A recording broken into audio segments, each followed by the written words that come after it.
नमस्कार, DD sports के खास कार्यक्रम स्पोर्ट्स डगआउट में आप सभी का बहुत स्वागत है। मैं हूं आपके साथ वक्ता दुबे। आज हम आपके लिए लेकर आए हैं खेल जगत की बड़ी सुर्खियां, दिन भर की अहम खबरें, खास रिपोर्ट्स और आपके पसंदीदा खिलाड़ियों की दिलचस्प कहानियां। साथ ही आपको दिखाएंगे सोशल मीडिया की चर्चाएं और खेल इतिहास के सुनहरे पलों की झलक। तो बने रहिए हमारे साथ, क्योंकि स्पोर्ट्स डगआउट में आपको मिलेगा खेल की दुनिया का हर रंग, हर जज्बा सिर्फ आपके लिए। शुरुआत करते हैं आज की बड़ी सुर्खियों के साथ।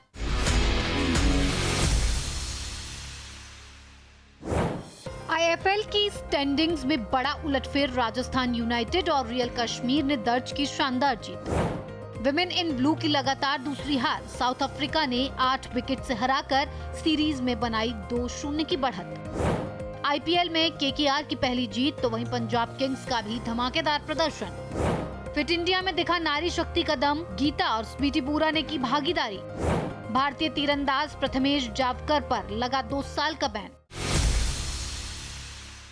इंडियन फुटबॉल लीग 2025-26 के स्टेज 1 में रविवार का दिन बेहद रोमांचक रहा, जहां एक तरफ राजस्थान यूनाइटेड एफसी ने शानदार वापसी करते हुए डेम्पो को हराया, तो वहीं दूसरी तरफ रियल कश्मीर एफसी ने श्रीनिधि डेक्कन को मात देते हुए साफ तौर पर अपनी ताकत को दर्शाया। इन दोनों मुकाबलों ने लीग स्टैंडिंग्स पर एक बड़ा असर डाला है। आइए आपको एक स्पेशल रिपोर्ट दिखाते हैं।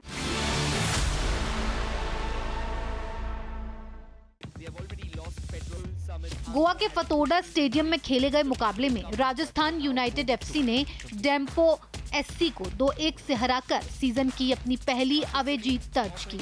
मैच की शुरुआत में डेम्पो का दबदबा देखने को मिला और 22वें मिनट में मार्कस जोसेफ के गोल से टीम ने बढ़त बना ली, लेकिन दूसरे हाफ में राजस्थान यूनाइटेड ने शानदार वापसी की। 40वें मिनट में जेरार्ड आर्टिगास ने बराबरी दिलाई और 57वें मिनट में थोम्यो शिमरे ने गोल कर टीम को बढ़त दिला दी। इस जीत के साथ राजस्थान यूनाइटेड ने 17 अंकों के साथ स्टेज 1 का समापन किया और बेहतर गोल अंतर के चलते टॉप 2 में जगह बनाई। अब बात दिन के दूसरे मुकाबले की। श्रीनगर में खेले गए मैच में रियल कश्मीर एफसी ने श्रीनिधि डेक्कन एफसी को 2-0 से हराया। पहले हाफ के अंत में 44वें मिनट में आहतीब अहमद ने गोल कर मेजबान टीम को बढ़त दिलाई। दूसरे हाफ में श्रीनिधि डेक्कन ने वापसी की कोशिश की, लेकिन कई मौके गंवा दिए। इंजरी टाइम में सना टोम्बा सिंह ने दूसरा गोल कर रियल कश्मीर की जीत पक्की कर दी। इस जीत के साथ रियल कश्मीर ने शानदार प्रदर्शन किया, वहीं श्रीनिधि डेक्कन ने स्टेज 1 को चौथे स्थान पर खत्म किया और अब चैंपियनशिप स्टेज में खेलने के लिए तैयार है। स्टेज 1 के इन मुकाबलों ने लीग को और भी रोमांचक बना दिया है। अब सभी की नजरें होंगी चैंपियनशिप स्टेज पर, जहां खिताब की असली जंग देखने को मिलेगी। भारतीय महिला क्रिकेट टीम को साउथ अफ्रीका के खिलाफ T20 सीरीज में लगातार दूसरी बार हार का सामना करना पड़ा है। डरबन के किंग्समीड मैदान में खेले गए इस दूसरे मुकाबले में मेजबान टीम ने भारत को 8 विकेट से हराकर सीरीज को 2-0 से अपनी बढ़त बनाते हुए कब्जे में किया है। आपको बता दें, शेफाली वर्मा ने शानदार प्रदर्शन जरूर किया, लेकिन उनकी इस प्रदर्शन के बाद भी टीम इंडिया जीत दर्ज नहीं कर पाई है। आपको दिखाते हैं एक स्पेशल रिपोर्ट। डरबन के किंग्समीड मैदान पर भारत और साउथ अफ्रीका के बीच खेले गए दूसरे T20 मुकाबले में मेजबान टीम पूरी तरह हावी नजर आई। पहले बल्लेबाजी करते हुए भारत की शुरुआत ठीक रही, लेकिन शुरुआती झटकों के बीच शेफाली वर्मा ने आक्रामक अंदाज में 28 गेंदों पर 57 रन बनाकर टीम को संभाला। शेफाली और अनुष्का शर्मा के बीच 53 रनों की साझेदारी ने भारत को मजबूत स्थिति में पहुंचाया, लेकिन इसके बाद विकेटों का पतन शुरू हुआ और पूरी टीम 147 रनों पर सिमट गई। साउथ अफ्रीका की ओर से टूमी सेखुखुने और क्लोए ट्रॉयन ने शानदार गेंदबाजी करते हुए 3-3 विकेट अपने नाम किए। 148 रनों के लक्ष्य का पीछा करने उतरी साउथ अफ्रीका की शुरुआत विस्फोटक रही। कप्तान लॉरा वोलवार्ट और सुने लूस ने पहले विकेट के लिए 100 से ज्यादा रनों की साझेदारी कर मैच को एक तरफा बना दिया। वोलवार्ट्स ने 54 और लूस ने 57 रनों की शानदार पारी खेली और टीम को महज 17 ओवर में जीत दिला दी। हालांकि श्रेयंका पाटिल ने दोनों विकेट जरूर झटके, लेकिन तब तक मैच भारत के हाथ से निकल चुका था। अब सीरीज का तीसरा मुकाबला जोहान्सबर्ग में खेला जाएगा, जहां टीम इंडिया वापसी की उम्मीद के साथ उतरेगी सीरीज में बने रहने के लिए। अब टीम इंडिया के लिए अगला मुकाबला बेहद अहम होगा। देखना दिलचस्प होगा कि क्या भारतीय टीम वापसी कर पाती है या साउथ अफ्रीका अपनी बढ़त और मजबूत करती है। आईपीएल 2026 में पंजाब किंग्स का शानदार प्रदर्शन लगातार जारी है, जहां टीम ने लखनऊ सुपर जायंट्स को 54 रनों से हराकर पॉइंट्स टेबल में अपनी बढ़त को और ज्यादा मजबूत कर लिया है। पंजाब किंग्स की इस जीत के हीरो रहे प्रियांश और कूपर, जिनकी विस्फोटक साझेदारी ने इस पूरे मैच का रुख बदल कर रख दिया। एक खास रिपोर्ट दिखाते हैं। Maharaja Yadavendra Singh international cricket stadium में पंजाब किंग्स ने बल्लेबाजी और गेंदबाजी दोनों में दमदार प्रदर्शन करते हुए लखनऊ सुपर जायंट्स को पूरी तरह बैकफुट पर धकेल दिया। पहले बल्लेबाजी करते हुए पंजाब की शुरुआत भले ही खराब रही, लेकिन इसके बाद प्रियांश आर्या और कूपर कोनले ने सिर्फ 80 गेंदों में 182 रनों की साझेदारी कर मैच को एक तरफा बना दिया। प्रियांश आर्या ने 37 गेंदों पर 93 रन की तूफानी पारी खेली, जिसमें 9 छक्के शामिल रहे। वहीं कॉनली ने 46 गेंदों पर 87 रन बनाकर टीम को विशाल स्कोर की ओर पहुंचाया। एडन मार्करम के एक ओवर में 32 रन और 5 छक्कों की बरसात ने लखनऊ के गेंदबाजों की कमर तोड़ दी। पंजाब ने 254 रन का विशाल स्कोर खड़ा किया, जो इस सीजन का अब तक का सबसे बड़ा स्कोर भी रहा। लक्ष्य का पीछा करने उतरी लखनऊ सुपर जायंट्स की शुरुआत तेज रही, लेकिन नियमित अंतराल पर विकेट गिरने से टीम दबाव में आ गई। ऋषभ पंत ने 43 रन बनाकर संघर्ष जरूर किया। वहीं मिशेल मार्श और एडन मार्करम ने भी कोशिश की, लेकिन बीच के ओवरों में युजवेंद्र चहल और विजय कुमार वैशाख की कसी हुई गेंदबाजी ने मैच को पंजाब की ओर मोड़ दिया। आखिरकार लखनऊ की टीम लक्ष्य से दूर रह गई और लगातार तीसरी हार का सामना करना पड़ा। इस जीत के साथ पंजाब किंग्स ने आईपीएल 2026 में अपनी दावेदारी और मजबूत कर दी है। अब देखना दिलचस्प होगा कि क्या लखनऊ सुपर जायंट्स वापसी कर पाती हैं या पंजाब की जीत का सिलसिला यूं ही जारी रहेगा। तो वहीं एक और मुकाबले में कोलकाता नाइट राइडर्स ने आखिरकार जीत का खाता खोल लिया है। ईडन गार्डन्स में खेले गए इस रोमांचक मुकाबले में टीम ने राजस्थान रॉयल्स को 4 विकेट से हराकर सीजन की पहली जीत दर्ज की और इस जीत के हीरो बने रिंकू सिंह, जिन्होंने दबाव भरे इस मुकाबले में शानदार अर्धशतक लगाते हुए टीम को जीत दिलाई। देखिए हमारी खास रिपोर्ट। ईडन गार्डन्स में खेले गए इस मुकाबले में कोलकाता नाइट राइडर्स और राजस्थान रॉयल्स के बीच कांटे की टक्कर देखने को मिली। पहले बल्लेबाजी करते हुए राजस्थान रॉयल्स की शुरुआत बेहद शानदार रही। वैभव सूर्यवंशी और यशस्वी जायसवाल ने पावर प्ले में 60 से ज्यादा रन जोड़ते हुए टीम को मजबूत शुरुआत दिलाई, लेकिन इसके बाद मुकाबले का रुख पूरी तरह से बदल गया। केकेआर के स्पिन गेंदबाजों ने शानदार वापसी करते हुए राजस्थान को 155 रनों पर टोक दिया। वरुण चक्रवर्ती ने 4 विकेट अपने नाम किए, जबकि सुनील नारायण ने 2 विकेट लेकर अहम योगदान दिया। 156 रनों के लक्ष्य का पीछा करने उतरी केकेआर की शुरुआत बेहद खराब रही। टीम ने महज 70 रन पर 5 विकेट गंवा दिए और ऐसा लग रहा था कि मैच पूरी तरह राजस्थान के कब्जे में है। लेकिन यहीं से शुरू हुआ रिंकू सिंह का कमाल। रिंकू सिंह, जिन्हें 8 रन पर जीवन दान मिला, उन्होंने इस मौके का पूरा फायदा उठाया। अनुकुल रॉय के साथ मिलकर उन्होंने शानदार साझेदारी की और धीरे धीरे टीम को मुकाबले में वापस लेकर आए। 16वें ओवर में रवि बिश्नोई के खिलाफ बड़े शॉट्स ने मैच का रुख पलट दिया। रिंकू सिंह ने 34 गेंदों पर नाबाद 53 रन बनाए और आखिरी ओवर में छक्का लगाकर टीम को जीत दिला दी। केकेआर ने लक्ष्य को 2 गेंद शेष रहते हासिल कर लिया और सीजन की पहली जीत अपने नाम की। इस जीत के साथ कोलकाता नाइट राइडर्स ने न सिर्फ अपना खाता खोला, बल्कि टूर्नामेंट में वापसी के संकेत भी दे दिए हैं। अब देखना होगा कि क्या ये जीत केकेआर के लिए टर्निंग पॉइंट साबित होती है या राजस्थान अगली भिड़ंत में वापसी करेगा। देश भर में फिटनेस को जन आंदोलन बनाने की दिशा में एक और बड़ी पहल, जहां fit India Sundays on cycle के महिला विशेष संस्करण में नारी शक्ति ने अपनी ताकत दिखाई। दिल्ली के मेजर ध्यानचंद नेशनल स्टेडियम में आयोजित इस खास कार्यक्रम में देश की दिग्गज पहलवान गीता फोगाट और स्वीटी बोरा ने शिरकत की। हजारों महिलाओं की भागीदारी के साथ ये आयोजन बना फिटनेस और सशक्तिकरण का बड़ा संदेश। हमारी खास रिपोर्ट देखिए।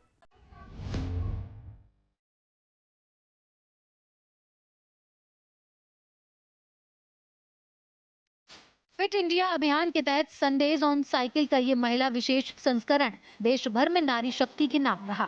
दिल्ली के मेजर ध्यानचंद नेशनल स्टेडियम में करीब 1000 महिलाओं के साथ गीता फोगाट ने इस पहल का नेतृत्व किया, जो भारत की पहली महिला पहलवान है जिन्होंने कॉमनवेल्थ गेम्स में गोल्ड जीता और ओलंपिक के लिए क्वालिफाई किया। ये पहल केंद्रीय युवा कार्यक्रम और खेल मंत्री मनसुख मंडाविया द्वारा शुरू की गई, जिसका मकसद है फिटनेस को हर घर तक पहुंचाना। देश भर में 2000 से ज्यादा स्थानों पर आयोजित इस कार्यक्रम में महिलाओं ने बढ़ चढ़कर हिस्सा लिया। मेट्रो शहरों से लेकर छोटे कस्बों तक हर जगह साइकिलिंग रैलियों और फिटनेस गतिविधियों में दिखा जबरदस्त उत्साह। दिल्ली के मुख्य आयोजन में स्वीटी बोरा और मिलिंद सोमन जैसा दिग्गज भी शामिल हुए। सुबह की शुरुआत योग, जुम्बा, रस्सी कूद, मल्लखंब और टग ऑफ वॉर जैसी गतिविधियों से हुई, जिसके बाद महिलाओं ने इंडिया गेट के आसपास साइकिलिंग कर फिटनेस का संदेश दिया। इस आयोजन को और भी खास बना दिया। अब बात सोशल मीडिया बज़ की कर लेते हैं। भारतीय क्रिकेट में एक बड़ा पल और जश्न का मौका।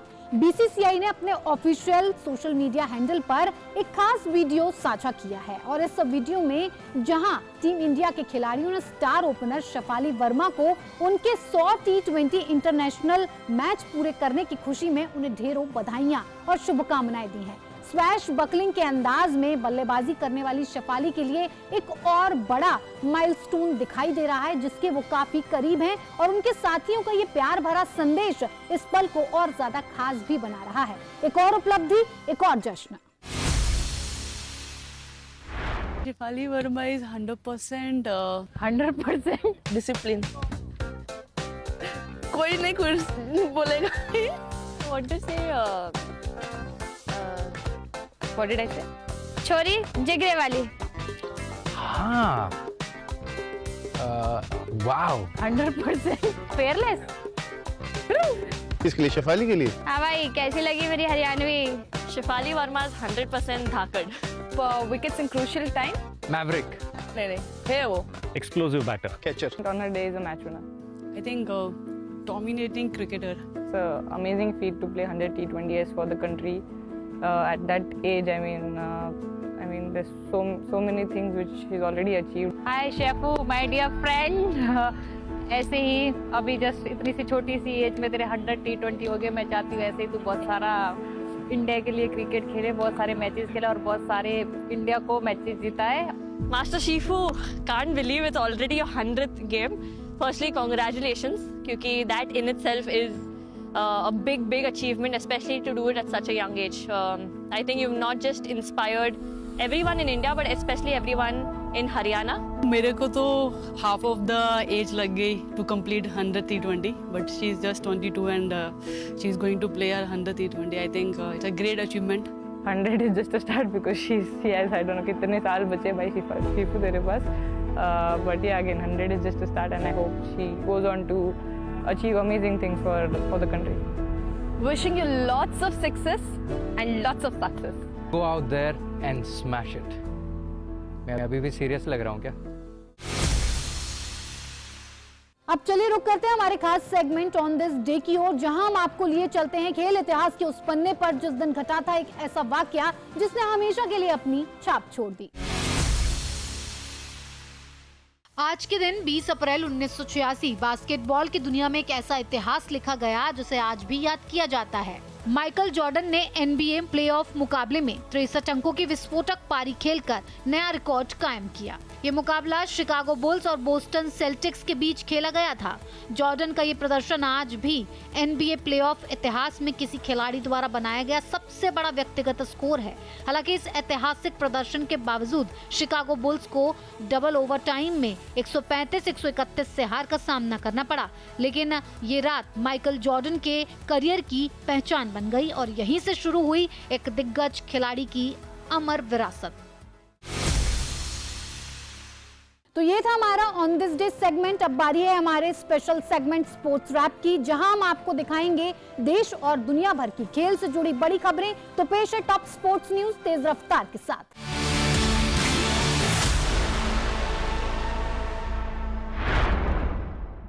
जर्मनी के नूरबर्ग रिंग ट्रैक पर एक बड़ा हादसा सामने आया है, जहां 7 कारों की टक्कर में वेटरन ड्राइवर जूहा मिथिन की मौत हो गई। ये हादसा रेस शुरू होने के महज 25 मिनट बाद हुआ, जिसके बाद आयोजन को तुरंत रोक दिया गया। इस इवेंट में 4 बार के F1 वर्ल्ड चैंपियन मैक्स वेस्टैपेन भी हिस्सा ले रहे थे। हालांकि हादसे के वक्त वो ट्रैक पर मौजूद नहीं थे। 66 वर्षीय मिएटिनेन ने मेडिकल सेंटर में दम तोड़ दिया, जबकि 6 अन्य ड्राइवर्स घायल हुए हैं।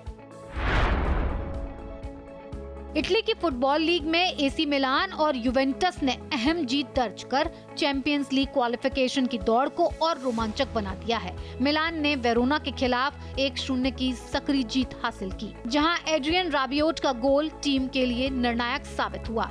इस जीत के साथ मिलान ने टॉप 4 में अपनी स्थिति मजबूत कर ली है और अब 5वें और 6ठे स्थान की टीमों में 8 अंकों की बढ़त बना ली है। वहीं यूवेंटस ने बोलोग्ना को 2-0 से हराकर पॉइंट्स टेबल में 4थे स्थान की ओर मजबूत कदम बढ़ाया है। अब लीग के अंतिम मुकाबलों में चैंपियंस लीग की टिकट के लिए जबरदस्त टक्कर देखने को मिलेगी। फ्रेंच लीग में बड़ा उलटफेर देखने को मिला है, जहां एनरिक के शानदार प्रदर्शन की बदौलत लियोन ने पेरिस सेंट जर्मन को 2-1 से हराया। एनरिक ने मैच में 1 गोल दागा और एक शानदार असिस्ट भी दिया, जिससे उनकी टीम अंक तालिका में 3रे स्थान पर पहुंच गई है। पीएसजी के लिए ये सीजन की 5वीं हार रही। हालांकि टीम अभी भी शीर्ष स्थान की दौड़ में बनी हुई है, लेकिन आने वाले मुकाबलों में उन्हें अपनी लय वापस हासिल करनी होगी ताकि खिताब की दौड़ में बढ़त बरकरार रखी जा सके। इंग्लिश प्रीमियर लीग में अर्लिंग हालैंड के निर्णायक गोल की बदौलत मैनचेस्टर सिटी ने आर्सेनल को 2-1 से हराकर टाइटल रेस को और दिलचस्प बना दिया है। मुकाबले में पहले सिटी ने बढ़त बनाई, लेकिन आर्सेनल ने तुरंत बराबरी कर ली। दूसरे हाफ में हालैंड ने गोल करके टीम को बढ़त दिलाई, जो आखिर तक कायम रही। इस जीत के साथ सिटी अब आर्सेनल से सिर्फ 3 अंक पीछे है और एक मैच कम खेलने के चलते वो टेबल टॉप करने की मजबूत दावेदार बन गई है। जर्मन फुटबॉल में एक बार फिर बायर्न म्यूनिख का दबदबा देखने को मिला है। टीम ने स्टुटगार्ट को 4-2 से हराकर रिकॉर्ड 35वां बुंडेसलीगा खिताब जीत लिया। हैरी केन ने सीजन का अपना 32वां गोल किया और टीम की जीत में अहम भूमिका निभाई। बायर्न ने 4 मुकाबले बाकी रहते ही खिताब अपने नाम कर लिया। पिछले 14 सीजन में ये उनका 13वां खिताब है, जो जर्मन फुटबॉल में उनकी बादशाहत को साफ दर्शाता है। टेनिस कोर्ट पर राइबाकिना का शानदार प्रदर्शन जारी है। उन्होंने स्टुटगार्ट WTA टूर्नामेंट के फाइनल में कैरोलिना मुचोवा को 7-5, 6-1 से हराकर खिताब अपने नाम किया। पहले सेट में कड़ा मुकाबला देखने को मिला, लेकिन दूसरे सेट में राइबाकिना पूरी तरह हावी रही। ये उनके करियर का 13वां खिताब है और इस जीत के साथ उन्होंने एक बार फिर अपनी क्लास साबित की। खास बात ये रही कि विजेता को परंपरागत तौर पर मिलने वाली पोर्श कार भी उन्होंने जीती। आर्थस फिल्स ने शानदार वापसी करते हुए बार्सिलोना ओपन का खिताब जीत लिया है। उन्होंने फाइनल में अनुभवी खिलाड़ी आंद्रे रूबलेव को हराया। ये जीत खास इसलिए भी है क्योंकि फिल्स हाल ही में चोट से उबरकर वापसी कर रहे हैं। पिछले कुछ टूर्नामेंट्स में भी उन्होंने अच्छा प्रदर्शन किया और अब इस खिताब के साथ उन्होंने अपनी फॉर्म और आत्मविश्वास दोनों वापस पा लिया है। भारतीय क्रिकेट में बड़ा फैसला सामने आ रहा है। अजीत अगरकर को चयन समिति के अध्यक्ष पद पर 1 साल का विस्तार मिल सकता है। उनका कार्यकाल अब 2027 तक बढ़ाया जा सकता है। अगरकर के कार्यकाल में भारत ने कई आईसीसी खिताब जीते, जिसमें लगातार 2 T20 वर्ल्ड कप और चैंपियंस ट्रॉफी शामिल है। बीसीसीआई टीम में निरंतरता बनाए रखना चाहता है, खासकर बड़े टूर्नामेंट्स को देखते हुए। आयुष मात्रे की चोट ने चेन्नई सुपर किंग्स की चिंता बढ़ा दी है। सनराइजर्स हैदराबाद के खिलाफ मुकाबले में मात्रे हैमस्ट्रिंग इंजरी का शिकार हो गए। तेज रन लेने की कोशिश में उन्होंने अपनी जांघ पकड़ ली और मैदान पर ही इलाज लेना पड़ा। अब उनकी फिटनेस का आकलन स्कैन के बाद होगा। अगर चोट गंभीर होती है तो वो आने वाले कुछ अहम मुकाबलों से बाहर हो सकते हैं। भारतीय तीरंदाजी को बड़ा झटका लगा है। प्रथमेश जावकर पर 2 साल का बैन लगा दिया गया है। ये कार्रवाई वेयर अबाउट फेलियर के तहत हुई है, जहां खिलाड़ी को तय समय पर अपनी लोकेशन अपडेट करनी होती है। जावकर 3 बार ये जानकारी देने में चूक गए। इस बैन के चलते वो एशियन गेम्स में अपने खिताब का बचाव नहीं कर पाएंगे और 2028 ओलंपिक से भी बाहर हो सकते हैं। ये फैसला उनके करियर के लिए बड़ा झटका माना जा रहा है। अब स्पोर्ट्स रैप से आगे बढ़ते हुए बात करते हैं हमारे बर्थडे स्पेशल सेगमेंट की, जहां आज हम मना रहे हैं उन खिलाड़ियों का जन्मदिन जिन्होंने अपने शानदार खेल से सभी को प्रभावित किया है। आइए जानते हैं उनके बारे में कुछ खास बातें। आज बर्थडे स्पेशल में बात भारत की स्टार एथलीट अनु राघवन की, जिन्होंने ट्रैक पर अपनी रफ्तार और हौसले से देश का नाम रोशन किया। साल 2017 की एशियन एथलेटिक्स चैंपियनशिप में अनु ने 400 मीटर हर्डल्स में 57.22 सेकंड का समय निकालते हुए सिल्वर मेडल अपने नाम किया। इसके बाद 2018 एशियन गेम्स जकार्ता पालेमबांग में भी उनका शानदार प्रदर्शन जारी रहा, जहां उन्होंने 56.92 सेकंड के साथ ब्रॉन्ज मेडल जीता। हालांकि ये मेडल उन्हें बाद में मिला, जब गोल्ड मेडल विजेता केमी अडेकोवा को प्रतिबंधित पदार्थ के सेवन के कारण अयोग्य घोषित किया गया। अनु राघवन का ये सफर मेहनत, संघर्ष और निरंतर सुधार की मिसाल है।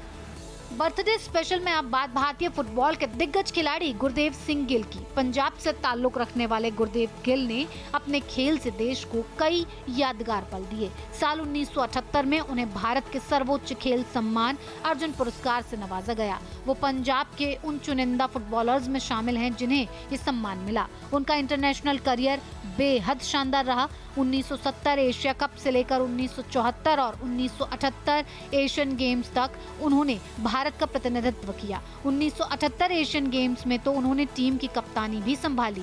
आगा खान गोल्ड कप में बांग्लादेश के खिलाफ हैट्रिक और किंग्स कप में 45 यार्ड से गोल जैसे कई यादगार प्रदर्शन उनके नाम हैं। खेल के बाद भी उन्होंने कोच के रूप में योगदान दिया। आज उनके जन्मदिन पर हम इस महान खिलाड़ी को नमन करते हैं।